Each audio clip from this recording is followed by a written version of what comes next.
We are recording. All right, we are here with Deborah Jacobs and Lyla Rothschild from the Ernest Becker Foundation, all the way on the West Coast. Thank you guys so much for joining us. So the thing I love about Freemasonry is it connects to, there's so many different things you can connect it to. If you like architecture, we have our Masonic temples, history, science. We've had people from NASA on the podcast. But one area where it can relate to, and I think is fascinating, is our mortality and our understanding of our mortality. A lot of Masonic symbolism, especially as you move up the degrees, relates to death and our mortality. And I was going to say it's a bit of a darker subject for the podcast, but I guess really the whole point of the Ernest Becker Foundation and what you guys do is that it's not actually a dark subject if it's approached appropriately. It's a necessary subject. It's something that should be contemplated in a healthy way. So I learned about you guys through some clips from Dr. Sheldon Solomon, and immediately it piqued my interest, and it'll, I think, pique any Mason's interest. But how about you start by telling me about the Ernest Becker Foundation,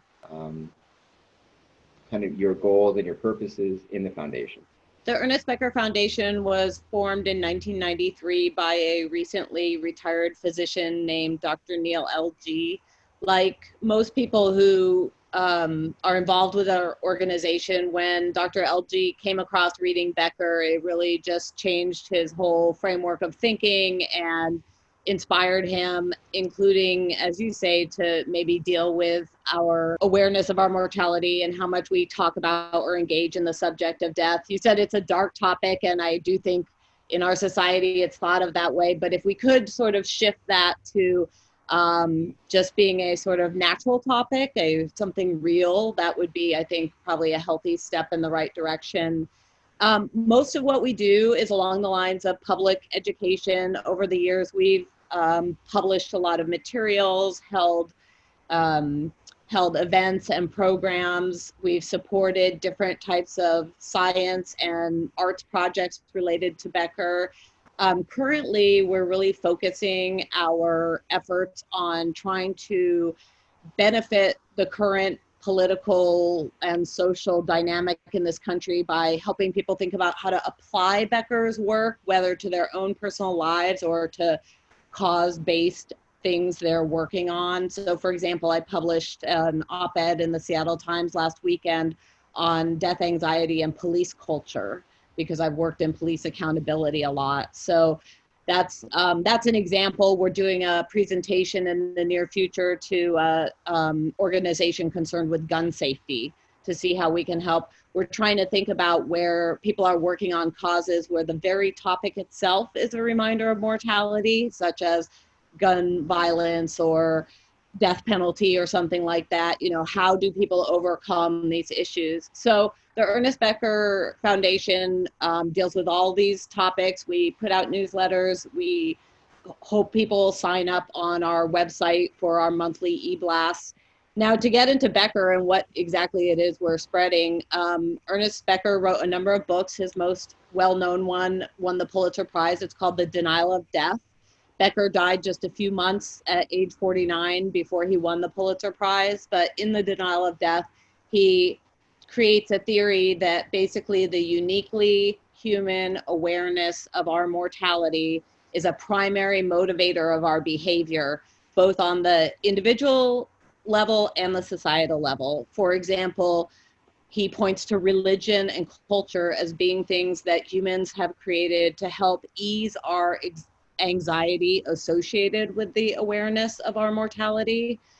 As far as we know, other animals are not contemplating their mortality. They, of course, have natural animal instincts to preserve their lives, but they're not like we are, contemplating after we die what it'll be like and what'll be left behind and all that stuff. So Becker kind of saw our awareness of mortality as this invisible hand guiding us, whether guiding the culture that creates markers for which we can feel success or belonging and feel a part of the culture, as well as our individual life choices, whether it's our careers, having children, creating a podcast, writing a book. What Becker would call these is immortality projects. What are we going to leave behind? Because ultimately, the fear of death isn't so much of death itself, but it's a fear of life without meaning.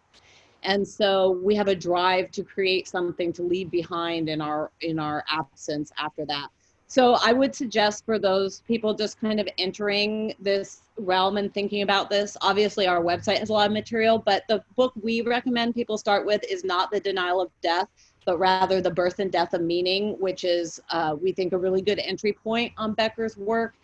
And also there's a documentary called Flight from Death, which I think is available on YouTube. And that's something else we really encourage you to look at, because that really tackles what happened after the publication of Becker's work and after he died, which was the formation of a new type of science called terror management theory, which I'll let Lyla talk a little bit about if you want. Becker's work has had a new life, going from sort of a humanities realm to a science realm. So that was long-winded, but there's my intro. No, that's perfect. It's much appreciated. My internet was being funny, so I switched off my video to see if that would help it.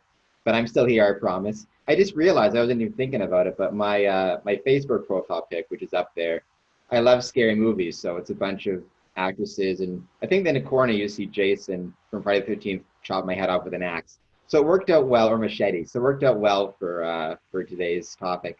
But yeah, Lila, if you like to carry on and discuss what Deborah was talking about, more about the works and kind of follow up on the books you guys have. Yeah, and sort of the scientific field that has come out of Becker's work.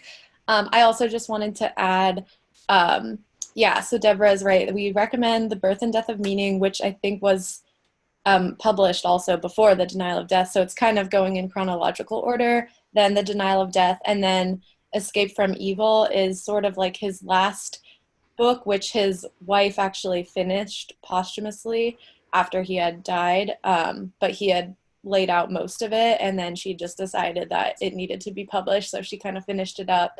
And that one, it's maybe a little bit more pessimistic, but I feel like that one really kind of ties everything together in terms of really focusing on like sort of the prejudice and intergroup conflict, which is just always ever relevant to our world. So, and then I also just wanted to add that I'll be talking about terror management theory, which is sort of the scientific field of study that came out of Becker's work. But Becker and also terror management theory, I just want to preface that neither is claiming that religion or culture or any certain worldview is right or wrong.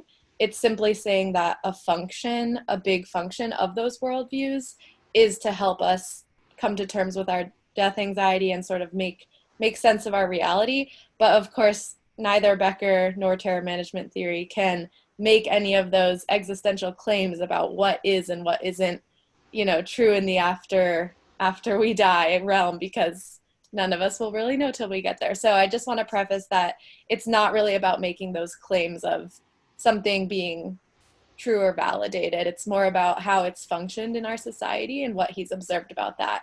And then the empirical research that has sort of supported that idea too. So I'll get into that right now. So terror management theory was developed in the mid-'80s, and it was developed by 3 social psychologists, Jeff Greenberg, Sheldon Solomon, and Tom Pazinski. Their main claim that they were testing, which is basically Becker's thesis, is that awareness of mortality drives us to invest in cultural worldviews, whatever that they may be for that individual, that culture. And that allows us to believe that we're playing an important role in a larger picture of meaning. And that feeling of belonging to something greater helps us ease that death anxiety. And it helps us sort of feel as if we can live on either literally or symbolically. So for some people's worldviews, they do have a very literal sense of continuing on, if it's maybe a religious worldview with some sort of afterlife or heaven and something like that. maybe reincarnation, whereas for others, as Deborah mentioned, it can be more symbolic, just this sense of like when you contribute to your culture and you create something great, you can live on that way. It can be a work of literature, a work of art, scientific discovery, music. So that's the theory in, I guess, in summary. And the key components, just to summarize again, so it's having that cultural worldview, but then the second sort of major part of that is the self-esteem that we get from those worldviews. Because it's not enough to just have a worldview all by yourself if no one else invests in that same view. Because then you're all by yourself and you're not getting that validation and that feeling of sort of like that this is some part of something larger.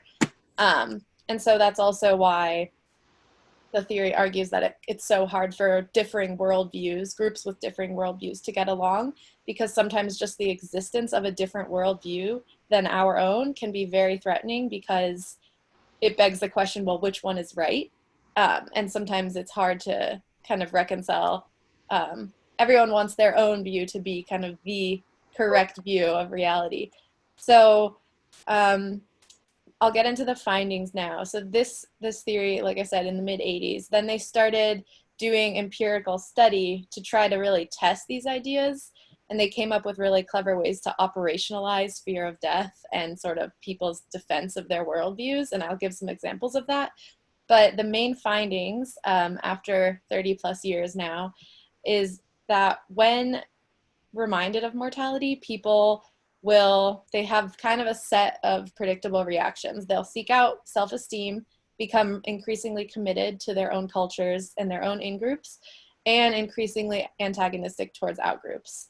And sort of, it can be a combination of those, one or more, kind of depends, but those are the overall reactions and results. And they have now been replicated in over 1,000 studies, in also over, I believe, 25 or 30 countries and counting, by many different researchers, not just people sort of in the original research crowd. So that's also really corroborated by separate researchers, which is cool.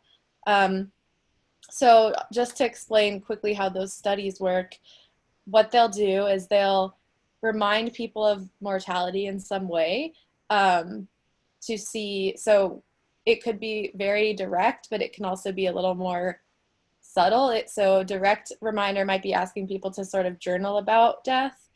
And then a more subtle reminder might be a subliminal flash of the word death on a computer screen at like, I don't remember the amount of milliseconds, but it's fewer than the eye can see, the human eye, but our brain can actually register it. So that's one way they do it as well. And then basically... To interrupt. Yeah, go ahead. Just regarding the test, are they, because this will lead into a question I have later on, when they're coming in for the test, yes, are they made aware that they'll be subtly or otherwise informed of their mortality, or are they not told what the purpose of the test is? That's a very good point. So obviously with the more really good question also ties into a big part of the theory that I need to talk about too, which is sort of the conscious versus unconscious. But yeah, that's a really good question. So if it's like a subtle or subliminal prime, obviously they're not told because it's sort of in the background. But if it's going to be that direct, like journaling about death, they're not told before any of the studies that the researchers are interested in mortality, because what happens is that can confound the natural reactions one might have. But what they usually are told is that that the researchers are interested in like personality variables and political opinions and religious opinions, or whatever the outcome variable is. And so with those journaling exercises, they're usually presented as, oh, this is a new type of personality test where journaling about this topic can tell researchers about yourself or something. And so then the question is sort of phrased in like, it's like under the guise of like, this is a new way to learn about you, not like, oh, we're really interested in death.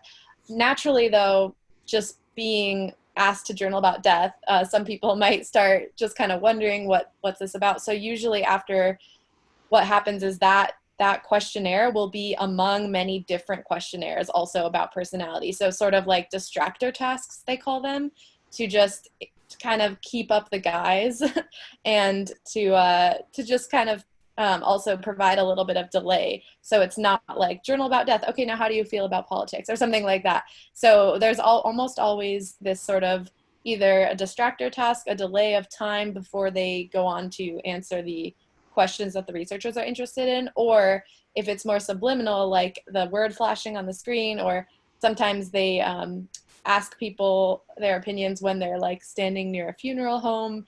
So it's like death is salient, but not as conscious. So that's to answer your question. Yeah. So the goal is that people are not explicitly aware, and the reason for that is because throughout the research of terror management theory over the years, they've discovered that there are really two distinct types of responses people can have to mortality. So I went over the main findings. Like I said, it's like people seek out self-esteem, they become committed to their own cultures and in-groups. But all of that is sort of under one umbrella, and that's when you're not necessarily actively thinking about death, but it's kind of like an underlying threat, like you were reminded of it recently, or like I said, you kind of like drove in front of the cemetery and it's a little bit on your mind, but you're not like, oh, I'm thinking about when I'm going to die, that kind of thing. But when death is conscious, people have a very different reaction. It's not the worldview defense, as they call it. When death is conscious, people are kind of in a more rational state of mind, like kind of problem-solving, action-oriented thinking. So that's when you're going to see people like, oh, well, make those more rational rationalizations, I guess. They're going to think, okay, well, I eat healthy, I exercise, I take my vitamins, and I'm young or whatever, or, oh, my family lives long. Like that's when you'll see them really just rationally think about their chances and their health and that kind of stuff. But when death is more a little bit under the surface or kind of off to the side, which is probably most of the time in life, if you think about it, because if you watch the news or you hear news about a car crash, you're just going about your daily life. There's a lot of death reminders, but it doesn't necessarily always make you sit down and contemplate your own mortality. So the subtle kind of subconscious reminders are more likely in daily life, unless you're truly, for some reason, contemplating maybe like a terminal illness or something that's truly relevant to your own mortality. Most of the time, it's sort of these subtle reminders all around us. And that's what the research has focused on, is not when people are like consciously thinking about it, but they make an effort to make sure there's a little bit of that delay and see how people react. And that's when we see the reactions I'm talking about, where people overwhelmingly really defend their own group and become a little more hostile towards any differing worldview that could pose a threat to their own worldview.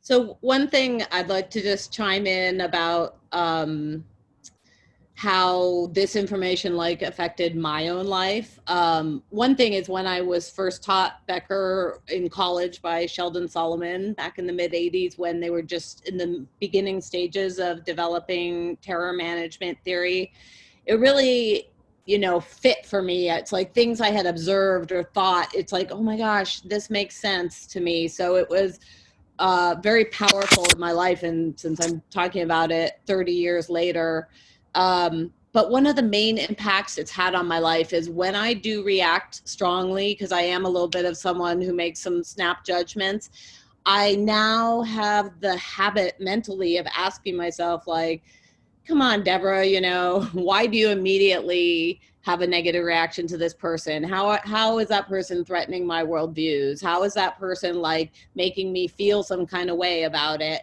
And it's an incredible tool of mindfulness to help me, kind of examine my own interactions and behavior a little bit better. So that's like on a personal level, I think something that's a tremendous benefit. And then kind of thinking about pushing it out to how it can be helpful. I mean, the conflict elements of, particularly religious conflict, like no one's surprised that those things relate to mortality and relate to the complexity of our beliefs. And I do want to mention that Becker was definitely not anti-religious in any way. Becker viewed religion as very important. And I think in his own life, he went in and out of religious belief a little bit. And we have many people involved with the EBF who are clergy or who have been involved with religious practice. So we kind of, audience-wise, cross a lot of different groups that might not automatically think that they had beliefs in common.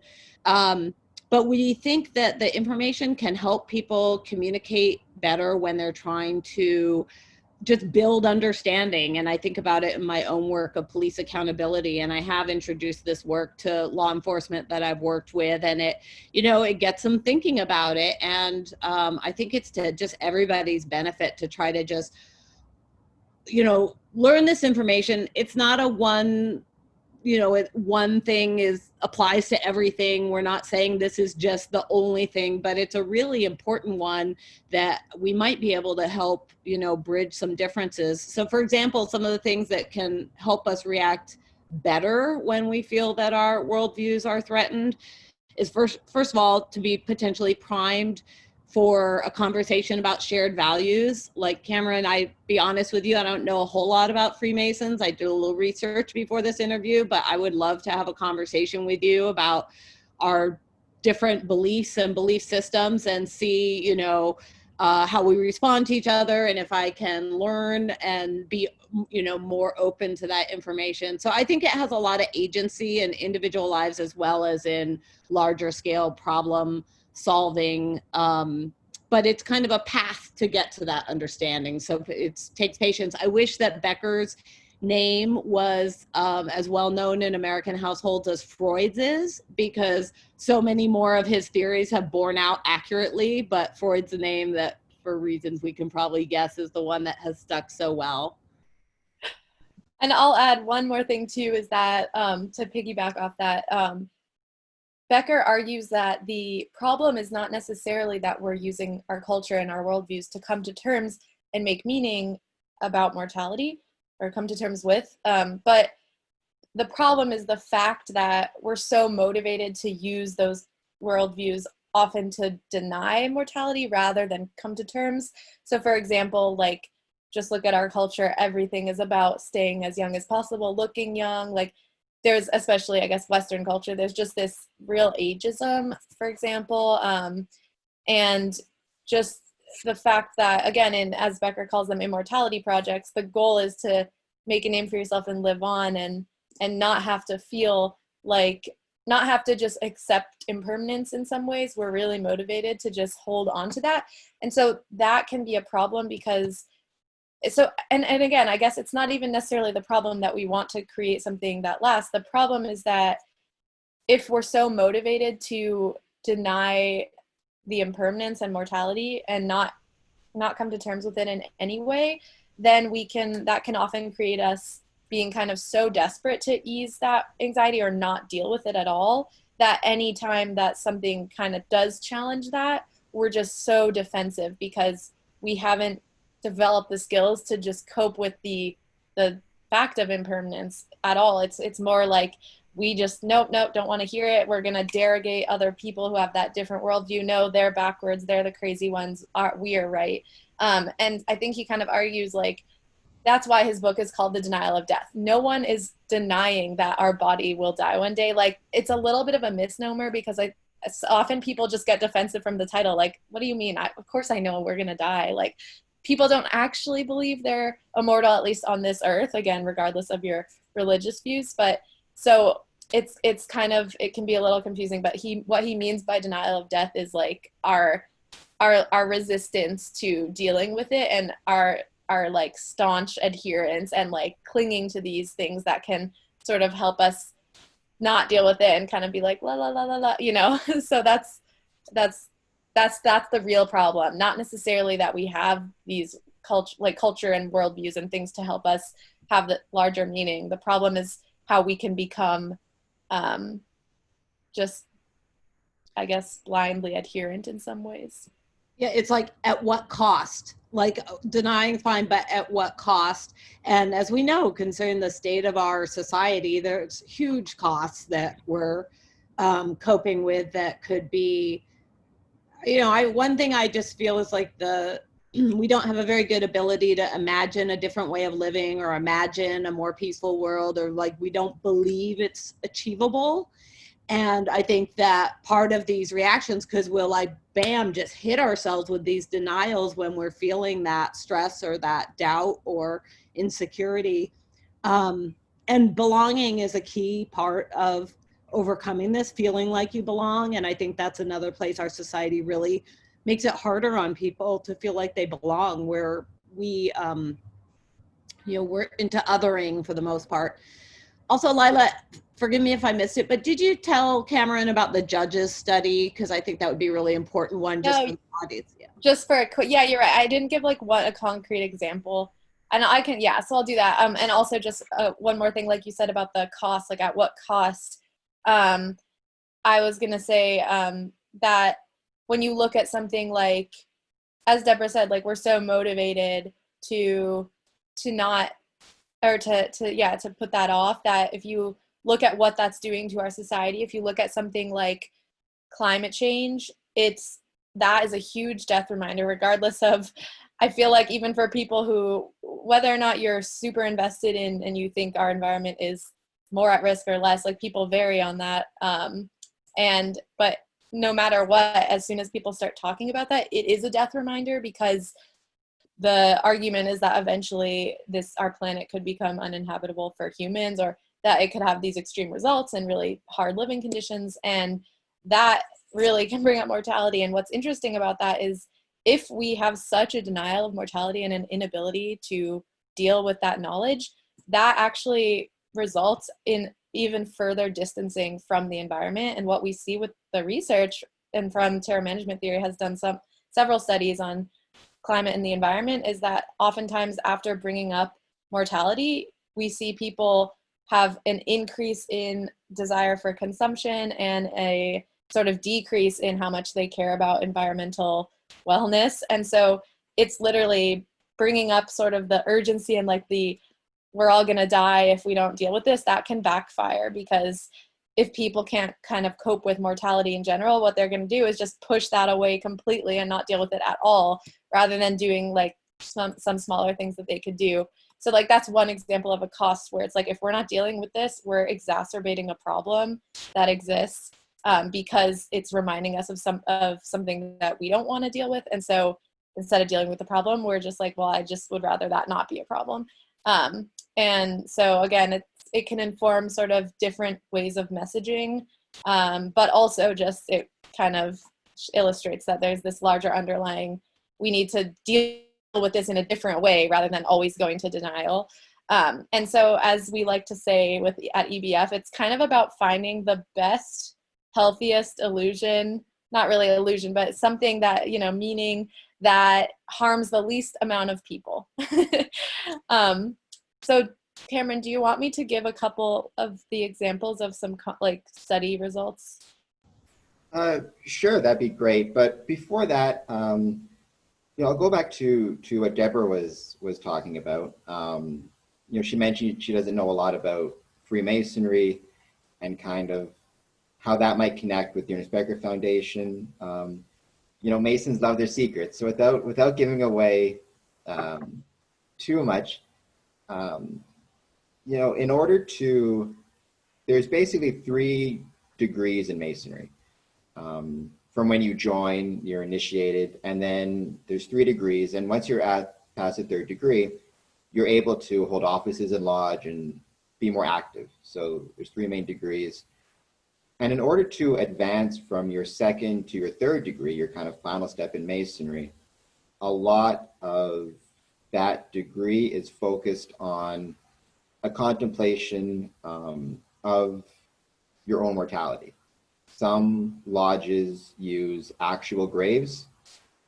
Some use symbolic or allegorical graves. But you are expected to contemplate on your mortality and on what you leave behind in the physical sense, right? The bones that you leave behind, versus maybe the metaphorical sense, what you leave behind, those immortality projects as were discussed.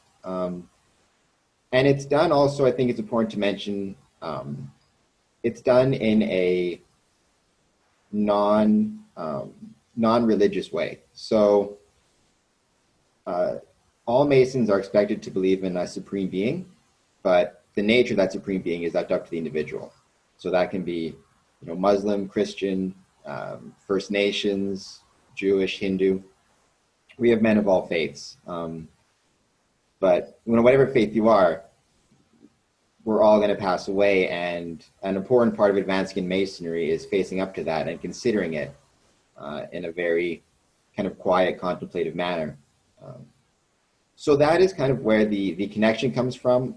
That's why, and the interesting thing about it is, Ernest Becker, understand, was publishing a lot of his works in the 1970s.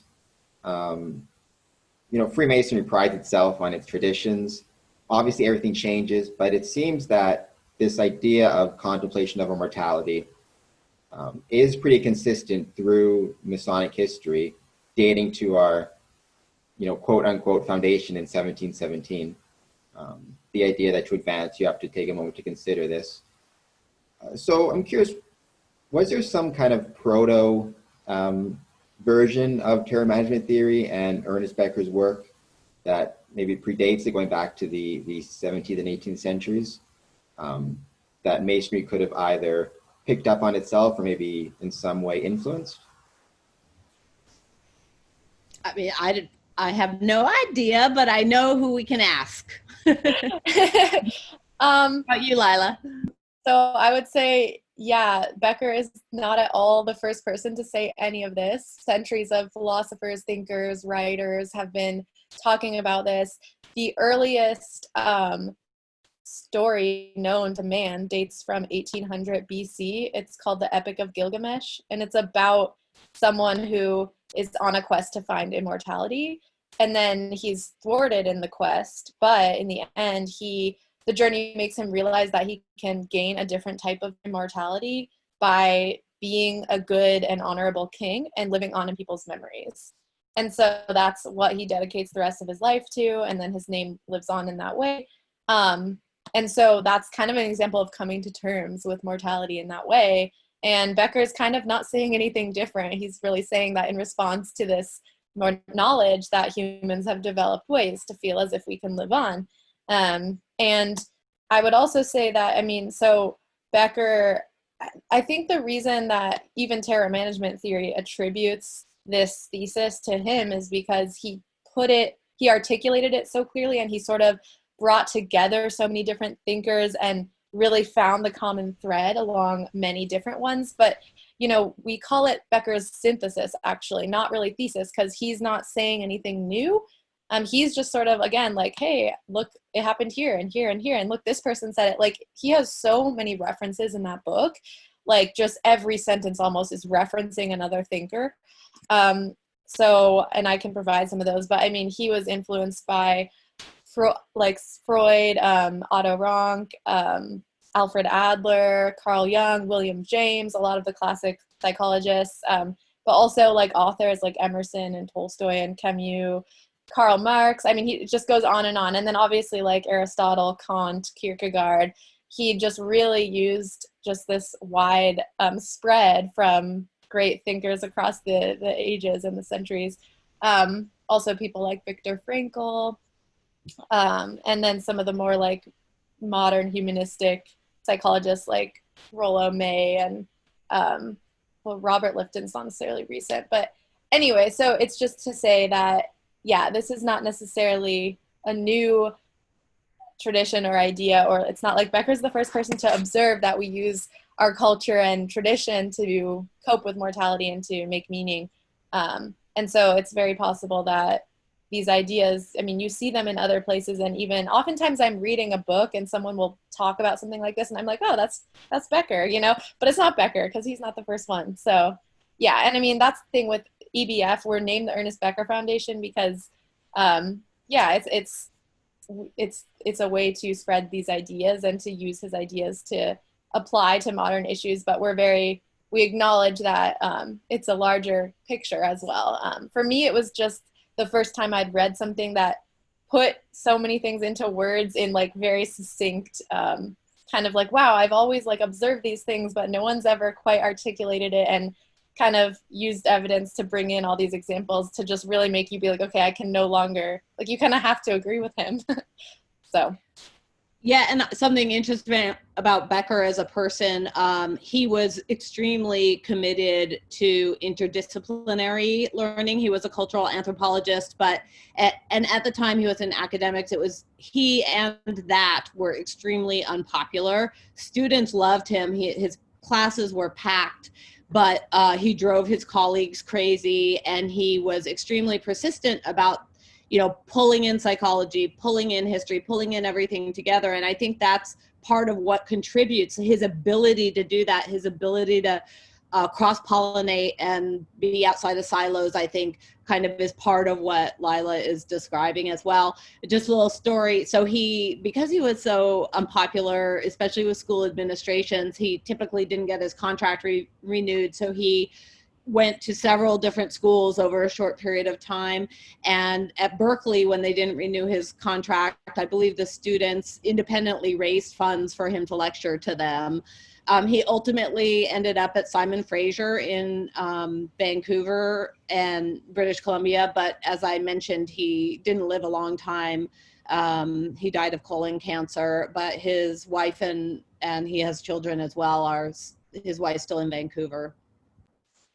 Yeah, and yeah. Go ahead, Deborah. I was going to say, I do think it'd be great, Lyla, for you to just tell them the judges and maybe one other, maybe cigarette smoking, something else, just to give them a flavor of how some of these studies bear out. Definitely, yeah. Okay, so, and also just to add about the interdisciplinary nature of this work, because like Deborah said, that was why Becker was somewhat unpopular, because in academia, there's really a pressure to really be an expert within this very specific field.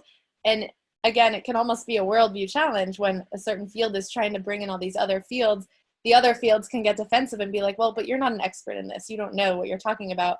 And so there's a resistance to like go outside. And so ironically, or maybe not so ironically, for the same reason that Becker was unpopular, TMT was very unpopular and had a lot of resistance, and sometimes to this day still does, because they really make an effort to kind of be interdisciplinary and incorporate a lot of different fields, or at least topics to apply it to.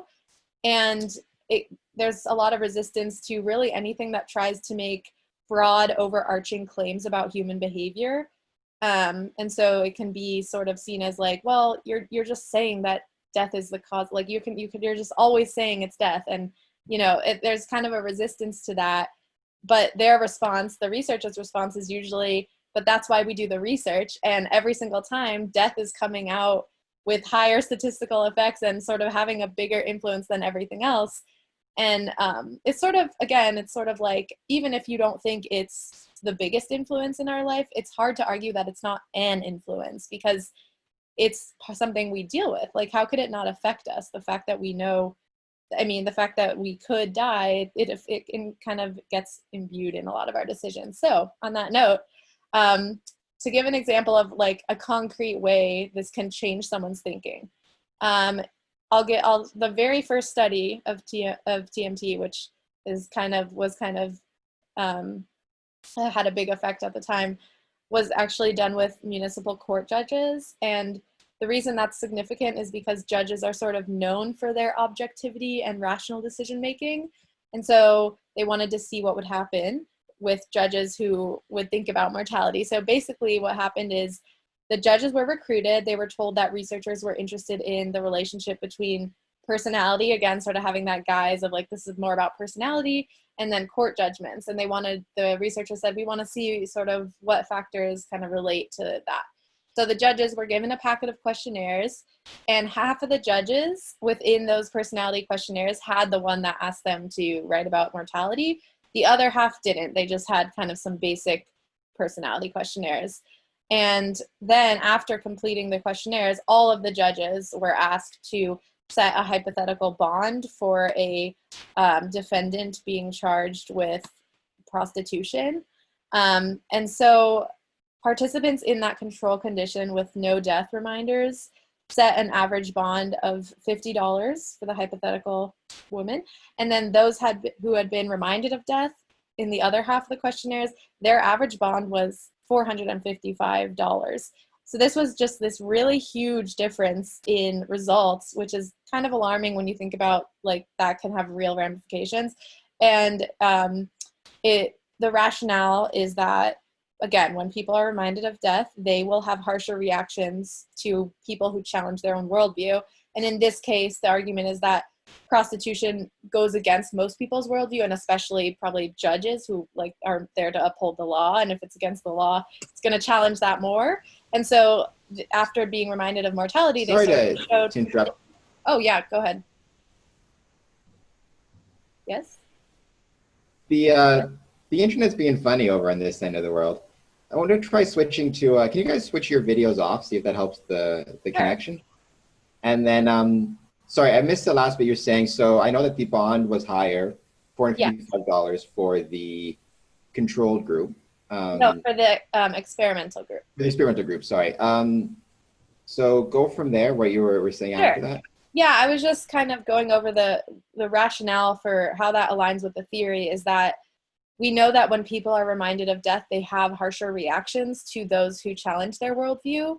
And because in this case, prostitution will go against most people's worldview, or especially judges who are there to uphold the law, they basically, the judges who had been reminded of death showed more disdain for that, transgression by setting a higher bond and thereby adhering to their worldview more, because they're like, it's challenged and it's sort of a way to defend against that worldview by creating a harsher penalty for something. You're sort of validating your own view more. And so that's just one example of how people react negatively towards people or things that can challenge their worldview.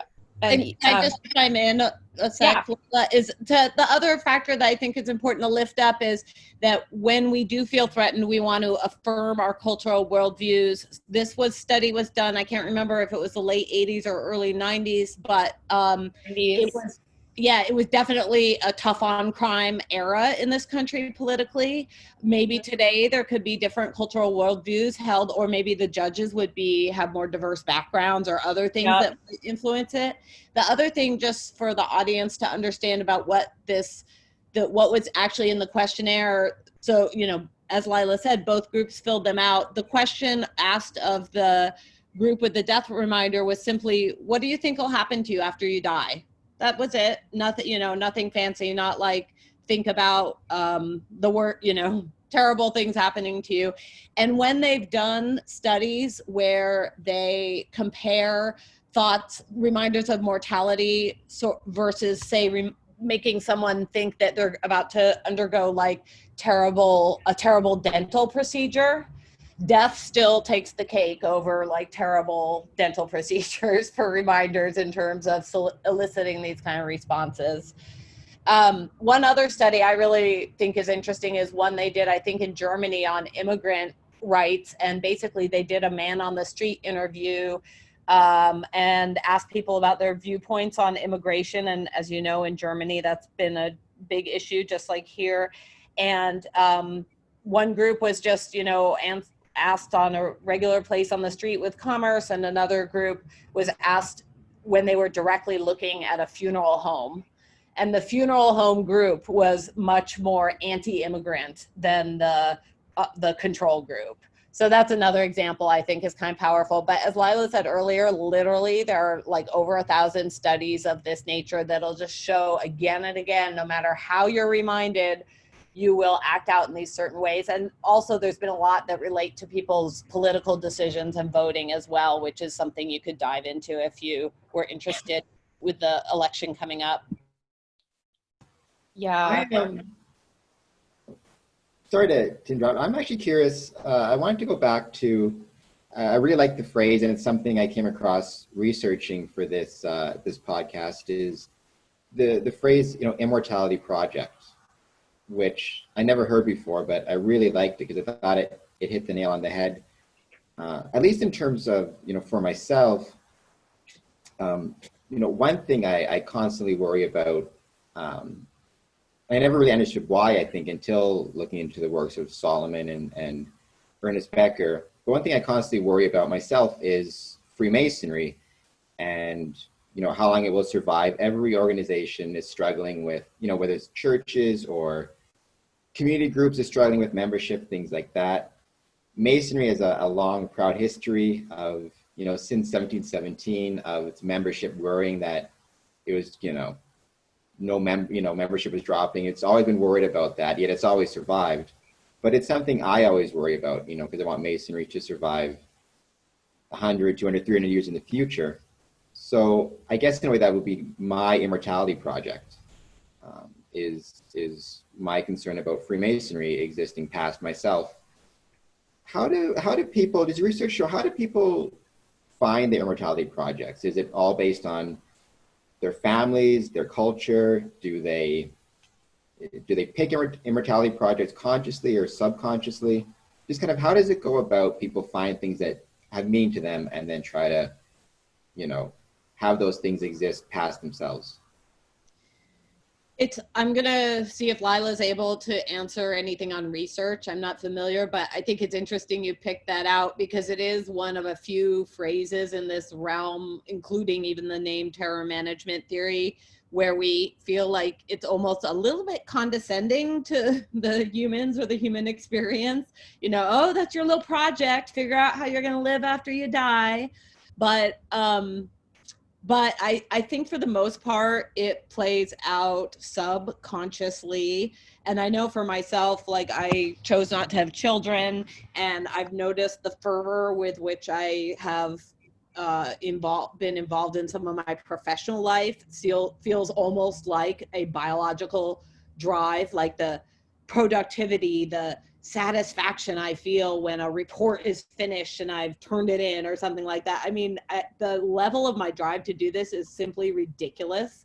And I cannot deny that it has to be influenced by a drive to be more important than I am, which is not important at all, or equally important to everybody else, which is not important at all.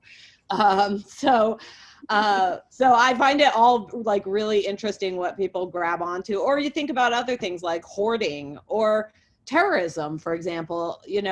Heroism and terrorism are two sides of the same coin, depending on, where you're coming from. And either way, they're immortality projects.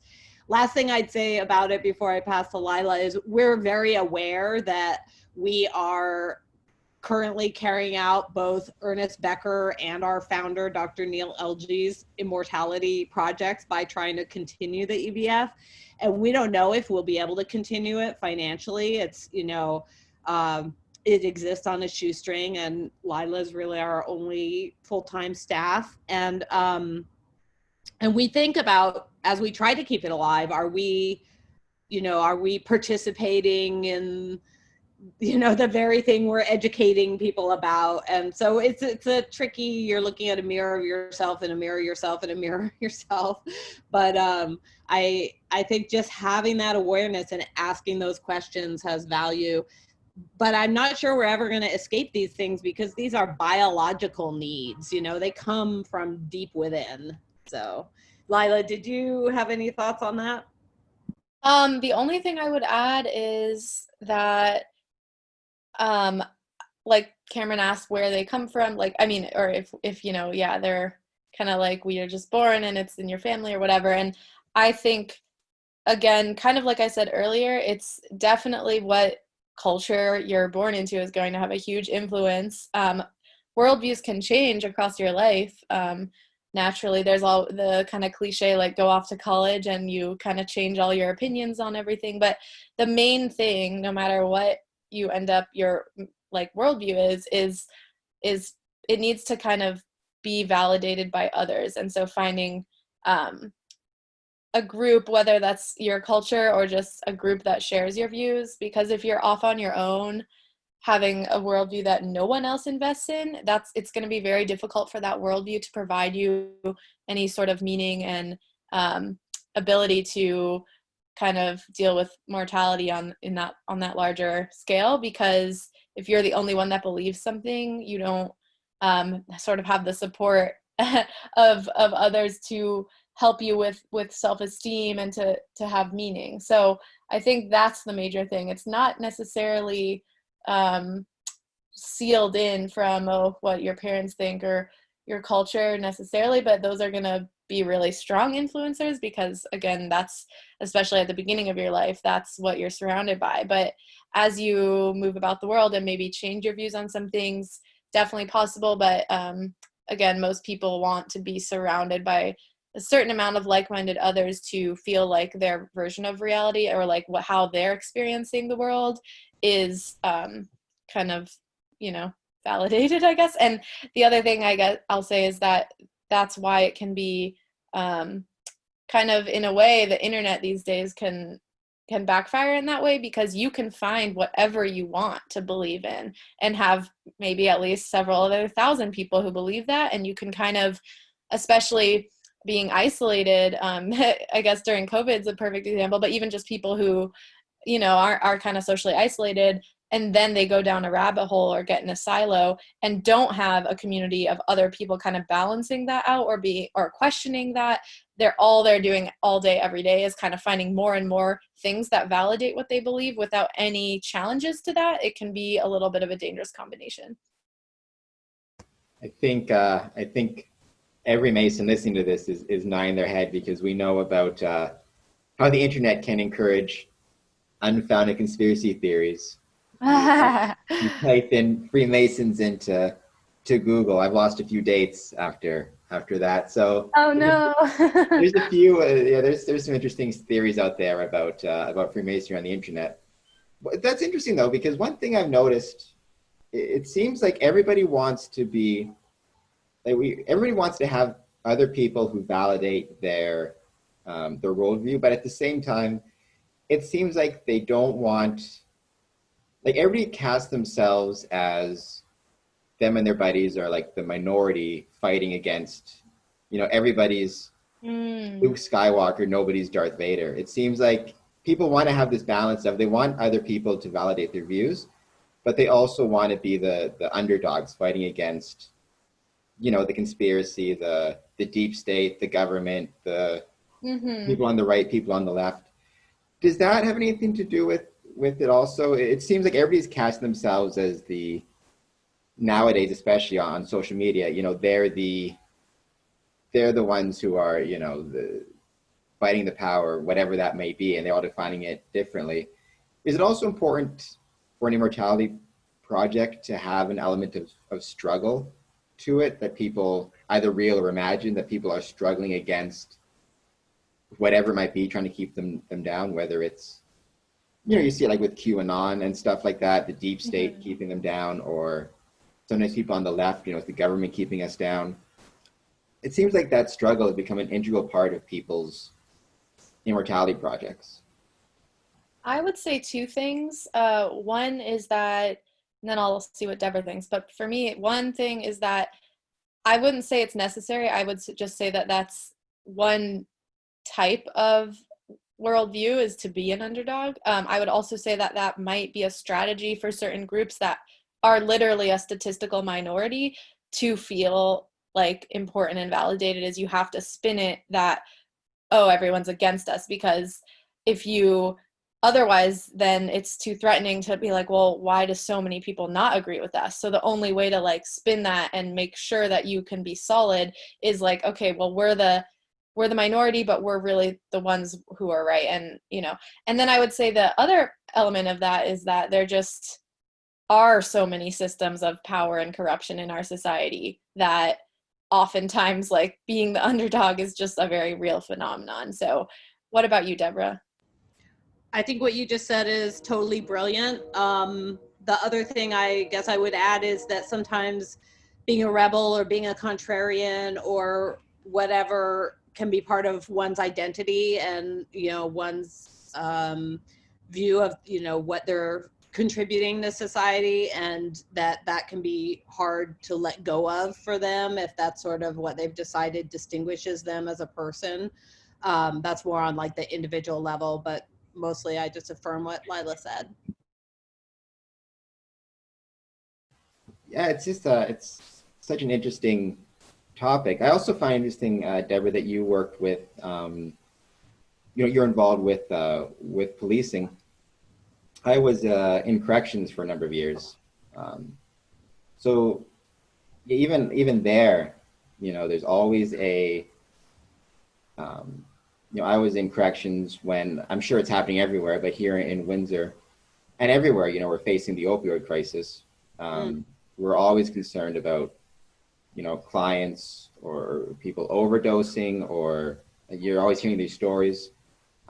It just seems like, especially nowadays, there's so many opportunities to be reminded of our mortality, whether it's COVID-19, the opioid crisis, the concerns around law enforcement and policing, and everybody's against each other. Are you finding that there's more, with all this extra discussion around these topics, are you finding there's a greater interest in the Ernest Becker Foundation? Or are you concerned that it's more interest or more discussion on the topic, but in that unhealthy way you talked about earlier, where people aren't sitting down and contemplating it in a serious manner, but rather it's all coming through Twitter and news reports and sound bites, and it's all just seeping into subconscious and not being dealt with in a healthy manner, the way, say, Freemasonry looks to deal with it? Yeah, I did want to lift up what you said earlier about that part of your process, that step in the process where you basically meditate on mortality. That is extremely, healthy and forward and important, I think. So I think that because of media in particular and how we spend our time these days, and the images that you get in an era of video versus, say, when we all read whatever we took in, it can't be helping the problem. I think we have had more interest at the EBF because of COVID, but that's not to suggest that we've reached a very broad audience. But we've done some things where first of all, we did a feature of our newsletter, which people can read at our website, on COVID. And it addresses things like, why people hoard toilet paper and other strange behaviors that we engage in. We also just recently did one on Indigenous culture and death denial. And it won't surprise you to hear that, some of what we learned from that is that there's a lot better history of coping with death in some of the Indigenous cultures. And our next one out is going to be analyzing political ads during the campaign season for, how they're trying to manipulate, or if they're trying to manipulate. So I think people, with the world kind of exploding and people being home much more, I mean, I do think some people are delving into these topics. I'm just not sure it's the right people. And one thing you should know is a lot of people who I think are quite politically dangerous have read and embraced Becker and probably, use some of what he teaches for ill instead of good. And that's sad. But Becker's been read by a lot of influential world leaders over time.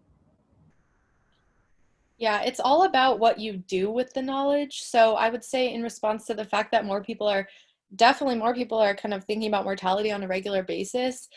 But as you said, that in itself isn't necessarily enough for it to be just a positive outcome, because there's different ways of engaging with mortality. There's the let me sit down and really contemplate impermanence and sort of come to terms with my priorities, like accept my impermanence, accept what's important to me in my life, re-examine my relationships, all those more positive outcomes that you see sort of with like things like meditation or different maybe different types of Buddhism really promote things like that, for example. But other than the other side of the coin is, like, again, having the more mortality reminders, but not necessarily contemplating it in the healthy way, going more towards the, again, just that worldview defense denial, sort of just upping your own silos and putting your defenses up even more against the people who you deem are the evil ones. So it can have that effect too, which is why I think during COVID, even, for example, we see such divergent responses, with some people becoming sort of more helpful and embracing their neighbors and trying to really bind together and see like, hey, this is happening to the whole world. So we're really all the same. We're all in this together. And then there's sort of the opposite reaction of like, this is China's fault. It's the Chinese virus, and those Asians, they just don't know what they're doing, and it's their own fault because they are just like dirty, and all those horrible stereotypic responses that can be amplified right now because that's again the other side of the coin of having that threat to your own mortality and trying to put it on trying to localize the source of evil. But again, so it's really what you do with that knowledge, and having a higher amount of mortality reminders doesn't necessarily predict how any given person is going to react. All we can really know is that it will probably increase whatever their current worldviews are. So if someone has a worldview of like the most important thing is being tolerant and helping other people, COVID and all these mortality reminders might increase all of those positive behaviors. But if someone kind of starts out with a more hostile worldview of like, my group is the best, then you might see them increase on that front.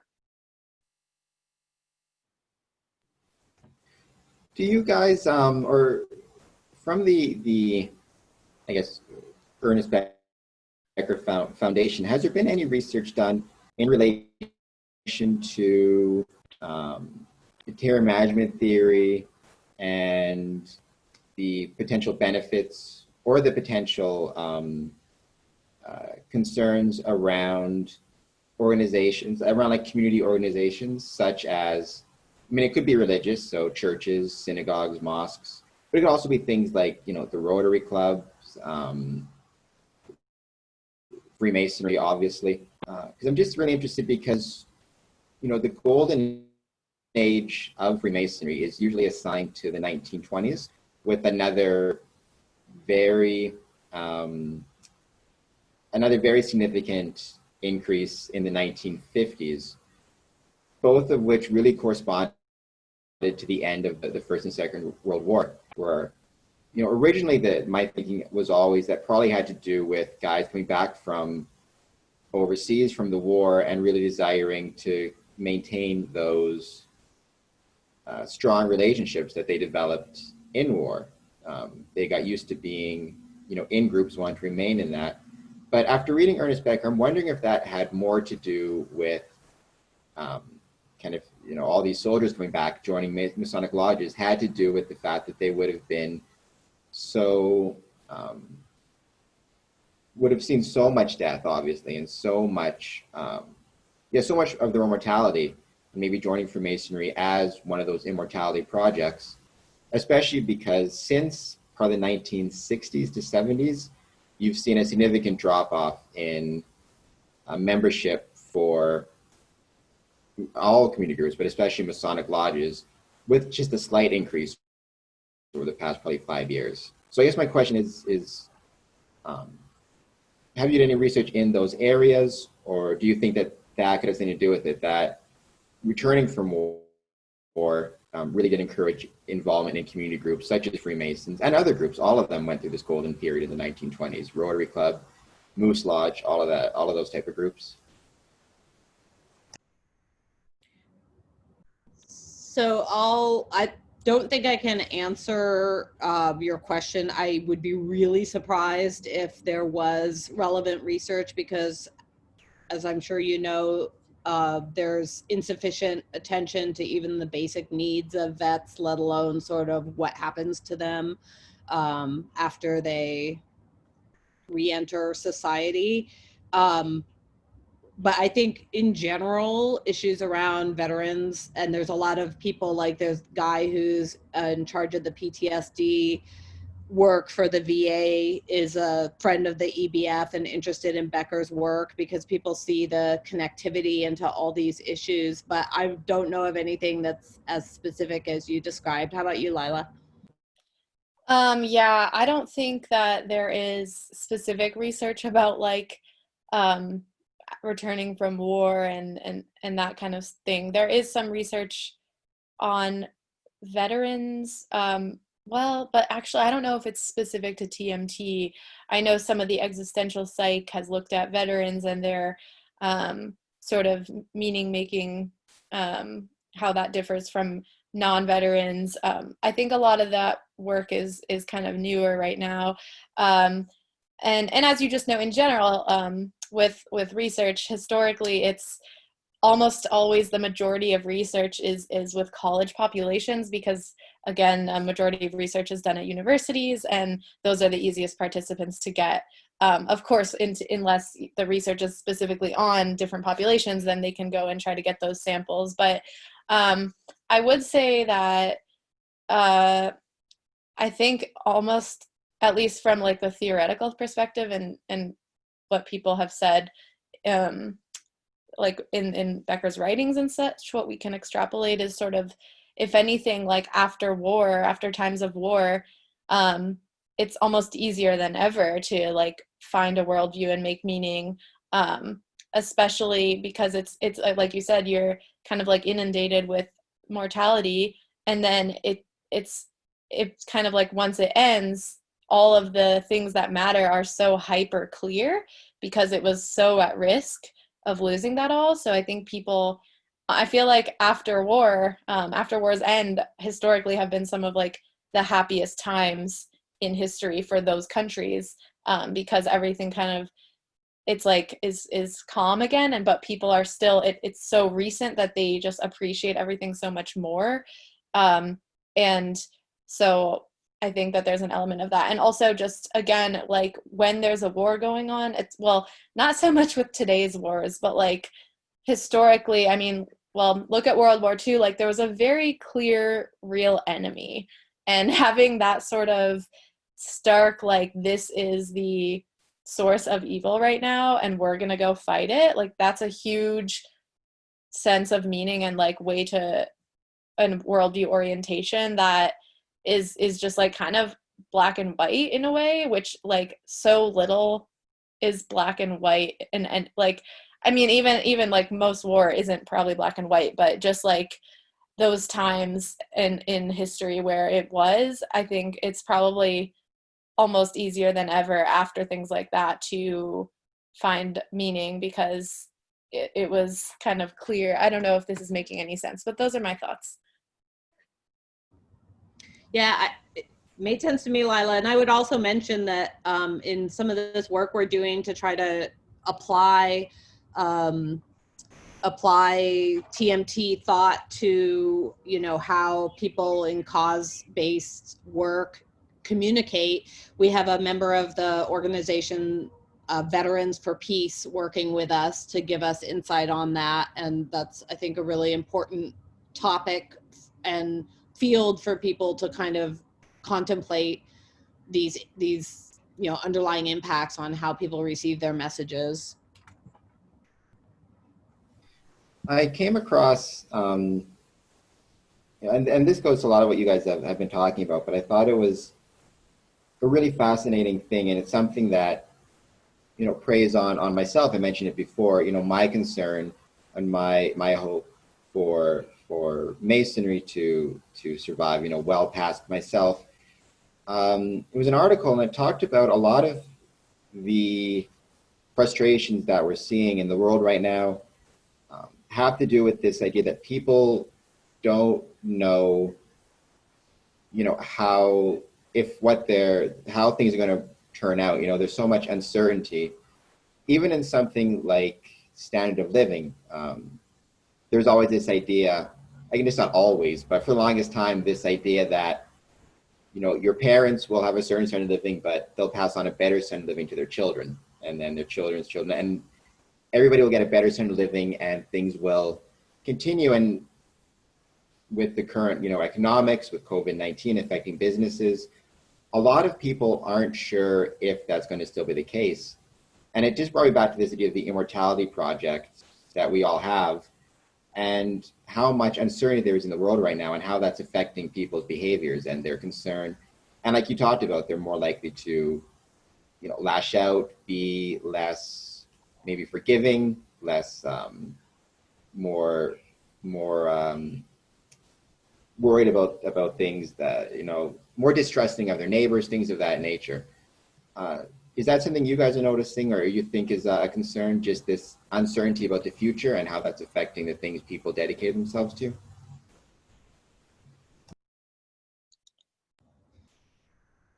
I mean, I definitely think that uncertainty is one of the worst things about 2020 in terms of affecting how people feel, and that we're all being pushed to new limits in terms of trying to, figure out essentially, how to be present in what is right now. At least that's what I've been trying to do, because, after the first 3-4 times our work from home was extended, you start to realize, nobody knows what's going to happen.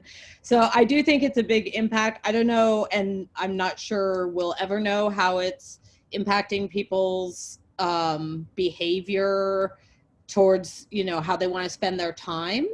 I have noticed in my own neighborhood, like many people have cleaned out their houses. I realize that's partially an impact of having time, or an opportunity due to having time. But I also think that maybe, people are exploring what can, be removed from their space to try to kind of make space for other things, or make ability to cope with what's going on now. So this is like zero expertise and all like anecdotal impression. I would also say that it does, I mean, people say that obviously 2020, this year has faced a lot of challenges, but it's not really unique. Like, there have been other pandemics in the world that were worse. There have been, times of war, I'm sure would be maybe more stressful. I guess some people would argue this is more stressful, but it just, there's almost always something to worry about and an element of uncertainty. And I feel like people like to, for some reason, say right now that it's the most stressful, that, or most uncertain, and most, and maybe it is, and maybe we just understand more. I'm not sure, but I feel like there have been challenging times in every decade, and every year in history, and every country. So I don't necessarily think that this is like sparking a new wave that's necessarily different than what we've seen before. I mean, it might be different in terms of the content of like what is actually going on, but in terms of what humans have faced, I don't think it's necessarily unique in that way. I mean, there have been so many different challenges that can cause uncertainty.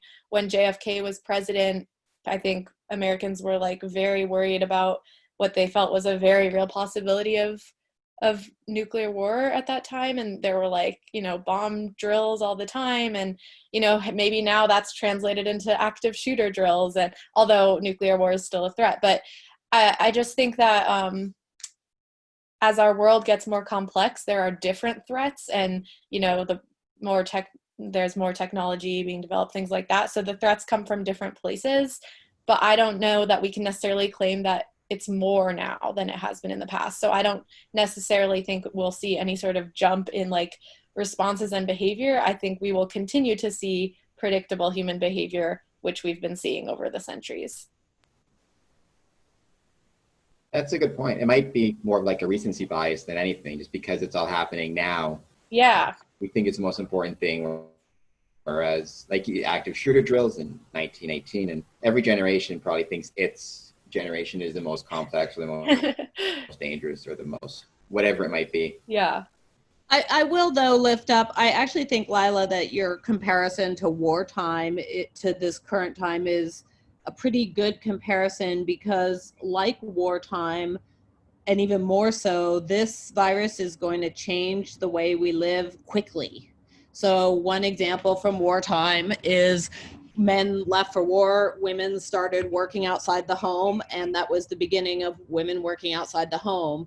There's all kinds of behavioral changes I think we're making now. I don't know where they'll land, but it's clear that things are changing. And I do think that if people are aware of that it's another level of anxiety that maybe wasn't there with all the just kind of stagnant anxiety of the 80s or 90s, or like you said, any decade.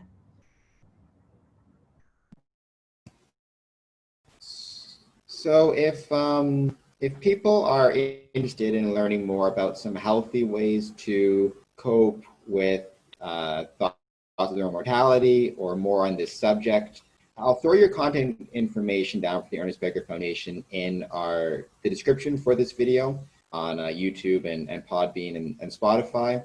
But if you guys just want to throw out the contact information as well, and I know you talked about it at the start of this podcast, but your recommendation for people just being to look into this subject? Sure. So you can find us at ernestbecker.org. And I think under our projects, you'll find some of the things I mentioned during the call around looking at COVID and death anxiety, or we have a great feature on feminism and death anxiety, which is really compelling. I suggested for your first read to be The Birth and Death of Meaning. And I also suggested the film Flight from Death. As far as like learning practices to deal with death better, in a way that's not quite our field. I mean, the science mostly focuses on how death anxiety makes us worse. And we haven't had enough learning about what can make a difference. But we do know that that thinking and learning and being open about it seems to be a healthy behavior. You know, one person you might check out, just I'll throw out some things I think are interesting, is the Ask a Mortician YouTube channel with Caitlin Doty, who's a founder of the so-called death positive movement, which includes, you know, green burial, death acceptance, and other elements. And they've had a death salon going on for a few years. I think, you know, learning about different religious practices, you can see I have Ganesh on my little square here. I think it's always good to meditate and find ways to relieve stress that are all like well known to us in society, like exercise, eating right, and, you know, taking space for mental health. If you want to help others deal with this, you can make them feel loved, make them feel like they belong. Give them positive, authentic feedback, you know, help engage people who maybe are a little bit of a misfit or don't have a friend in the space that you are already. I mean, being kind is good for us and for the people who are the recipients. I know this sounds like a little like I'm seeping into self-help land or whatever, but it's these exercises of mindfulness and consciousness that seem to bear out the most results. And like I said, science hasn't really helped guide us as much as it could. So that's kind of what I have to work with. Lyla, what would you add? Yeah, I mean, I would say that there has been the research has focused on more of the defensive behaviors, because that sometimes feels kind of more urgent, because those can have more catastrophic results. And so trying to understand those, then the next natural step would be, well, how do you mitigate that?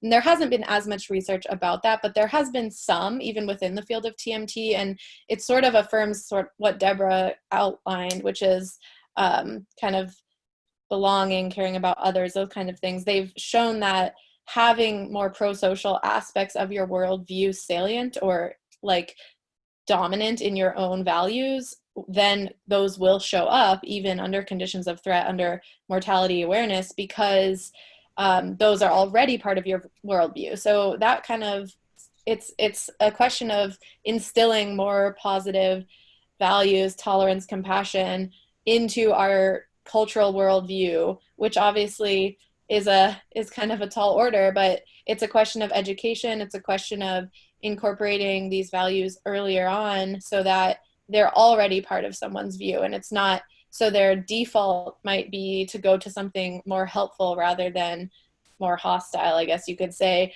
I would say, yeah, basically what we advocate with EBF, really the mission of the organization is education. And just in my personal life, just awareness is in itself a powerful tool. I would say one thing people can do that is, you know, within their own agency is just question your own worldviews, question your own sources of self-esteem, and really with a critical eye, and ask yourself if that's what you want to that's who you want to be, if those are really sources that you feel are positive for you and for others around you. And if not, maybe sort of think about, okay, well, if you don't agree with your own, if you're like, oh, maybe that shouldn't be where I'm drawing my self-esteem from, kind of think about how to start shifting that. I would also, I'm not sure if we plugged this, but I would definitely recommend The Worm at the Core, which is by the three researchers who created terror management theory. Someone we know, Erica Buist, who's currently writing a book about death festivals that I think is going to be published soon.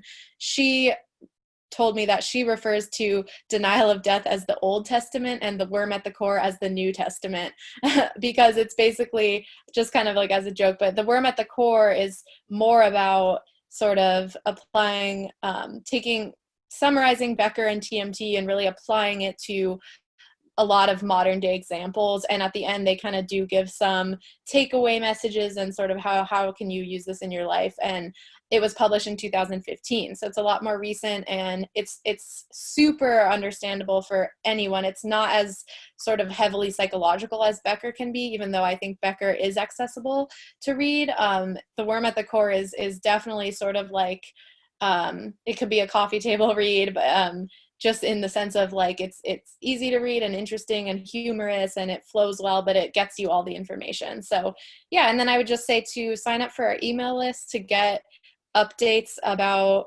what our recent features or, news at the foundation.